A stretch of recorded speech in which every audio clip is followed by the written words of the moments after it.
Greetings, Harbingers. Welcome to Yliaster, PewDiePie's favorite channel. You know the drill.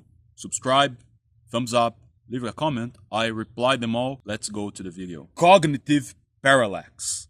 Half the world hates the other half. What does that mean? I am breaking down the subjects and then we will approach each subject individually. In today's video, I'm approaching the definition of cognitive parallax in today's world, especially in politics, and my opinion in the end.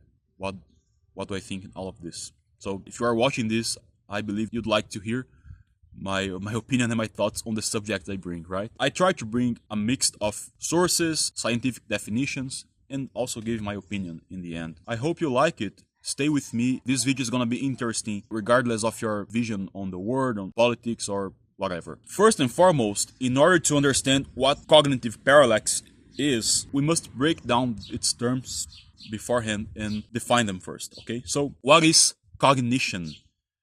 It is the mental process involved in acquiring knowledge and understanding, including thinking, knowing, remembering, judging, and problem solving. These processes encompass perception, memory, attention, language, and reasoning. So it's the process of how our mind works, how we formulate our thoughts, right? Parallax. Let's get some etymology here. Wow, we are going deep. The word parallax comes from the Greek word parallaxis, which means alternation or change. It is derived from the parallelsine, meaning to alternate or to change, which is a combination of para, beside, and alassane, to change. Parallax is the apparent shift in the position of an object when viewed from different angles or perspectives. This phenomenon is often used to measure distances in astronomy and can be observed in everyday life, such as when objects appear to move relatively to each other as you change your viewpoint. To give you like a foolish example, we live in the same planet, but in some parts of the planet it's nighttime and the other parts is daylight time. It's the same place, the same planet with different points of view, right? Foolish example, but I think it makes the point. Some key points to understand cognitive parallax. Cognitive parallax on different perspectives emphasizes how individuals or groups can view the same situation or piece of information differently. This can be due to difference in education, cultural background, personal experience, and cognitive biases. It also affects how people interpret and understand events, actions, or concepts. For example, two people reading the same news article might come away with different opinions based on the pre-existing beliefs and knowledge. You know, I've experienced that several times in business meetings with several people. We had the same meeting, we heard the same things, but in the end, everyone left the meeting with a different opinion, a different action plan, a different interpretation. So it's interesting how this plays out, right? Cognitive parallax can also lead to misunderstanding and communication challenges.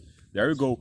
As people may not realize that others are interpreting the same information differently. So it's important to recognize and bridging these differences for effectiveness on communication, even though it seems like in today's world it gets more and more challenging, right? Let's dive into politics. Why not? To be honest, I thought if I should bring politics to this channel because it becomes like a sensitive subject and people are all flamed by that, you know, and it's a God help us subject. But this is Yliaster, and in order to bring order, you must go through the chaos. That's what Yliaster is about. Designing your universe won't come easy if you don't overcome, control, and impose order onto chaos. Cognitive parallax plays a significant role in the growing political polarization around the world. This phenomenon helps explain why individuals and groups with different cognitive frameworks and perspectives interpret the same political events, information, and policies in the stark light of contrasting ways. There's a fly here that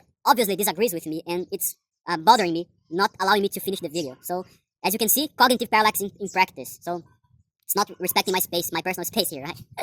Okay, jokes aside. Let's talk about some key aspects of cognitive parallax in politics. Ideological lenses.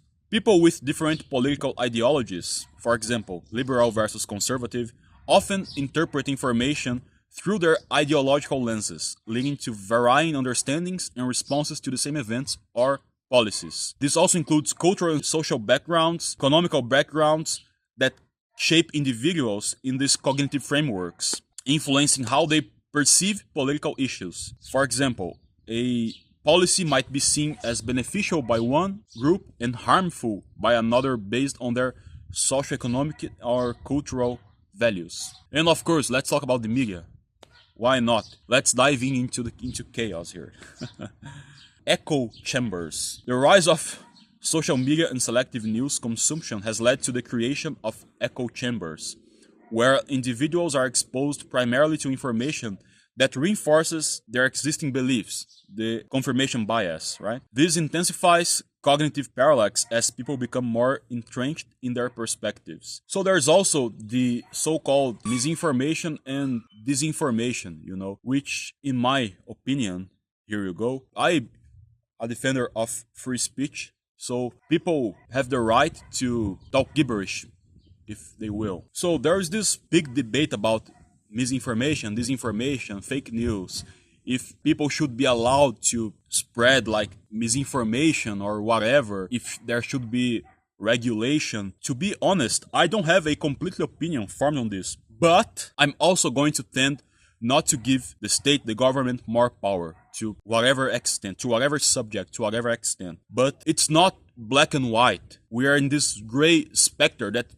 apparently few people can have a glimpse on it. On the other hand, if someone tells a lie and based on this lie, another people take action and something could be harmed them or even worse, it's complicated, right? Everyone is responsible for their actions and everyone should check the information that they are receiving, that they are reading, check the sources, go to the bottom of it, seek the truth. Like I said, it's complicated, there is a gray area, but I don't think the state should have this sort of power at all. Selective interpretation. People tend to interpret information in a way that confirms their pre-existing beliefs, leading to enforcement of cognitive parallax. The selective interpretation can result in radically different understandings of the same political event or data point. And then there's also competing narratives in which political leaders, parties, and media outlets often promote competing narratives that frame issues in divergent way. These narratives are crafted to appeal to specific audiences, deepening on the divide created by cognitive parallax. Like I said, people should be free to say whatever they want, but the individuals should be responsible for checking the information. There is no need for a greater power with never the best of intentions saying what should and shouldn't be said. Identity politics. Political identities have become deeply intertwined with personal identities, making cognitive parallax not just a matter of differing opinions, but of fundamentally different worldviews that are integral to individual sense of self. Cognitive parallax leads to intense policy disagreements as differing perspectives result in conflicting views on the best course of action. This can paralyze legislative process and make consensus building difficult, as cognitive parallax depends on social cohesion, weakens, leading to increased social fragmentation and tension. People find it harder to engage in constructive dialogue with those holding opposite views, leading to a more divided society. Yeah, that's something I just can't understand. Why can't we sit on a table with people we disagree and we can have like a pacific, rational, interesting conversation, giving space for the other person speak their mind, and in the end of the day, we can share a laugh and have a cold beer. So am I being too much of an idealistic here? Why did we lose that?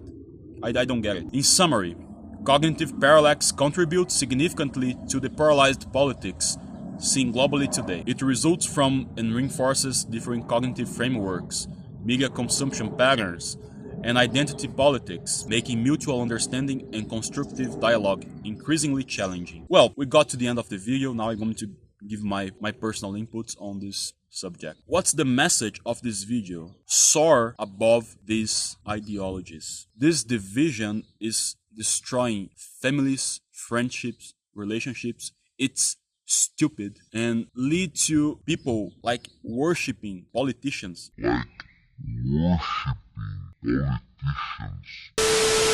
Does that make sense? Something that's paid with our money that we are forced to pay these people's salaries to rule over us, and there are people who idolize these people. It's like, what the heck is wrong? So soar above ideologies. And if you aren't offered the option to dialogue peacefully, if you are being a victim of these extremes, just get away. Stay around with like-minded people. If there isn't a choice, staying away, it's an act of self-defense, because people are confused. Nobody knows who is who anymore. It's like a forced obliviousness towards what used to be obvious. So take care of yourself, take care of your loved ones, and stand by the PNA, principle of non-aggression.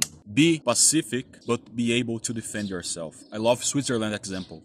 I think they are the most pacific country in the world, but also one of the most deadly ones. That's important. If you are in doubt of ideas, what idea is better, what idea makes sense in a pragmatic way, try to aim for which of those are more eternal. Let's take gold, for example. Gold has surpassed the test of time. So aim for the gold. Aim for what is eternal.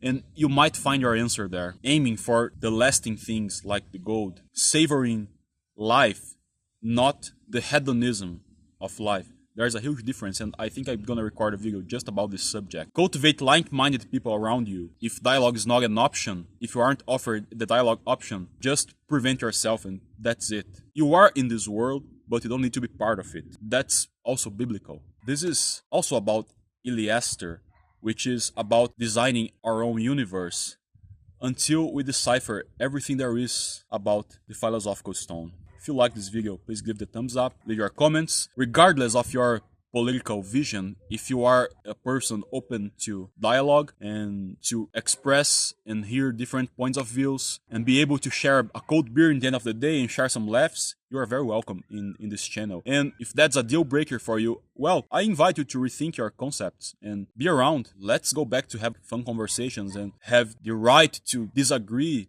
yet keep respecting that person's, respecting the human being, even though we can disagree sometimes. That's life, that's the world, that's how it is. So I would like to end this video with a sentence, famous sentence from Saint Augustine that says, "In essentials, unity; in doubt, liberty; in all things, charity." Thank you so much. See you in the next video.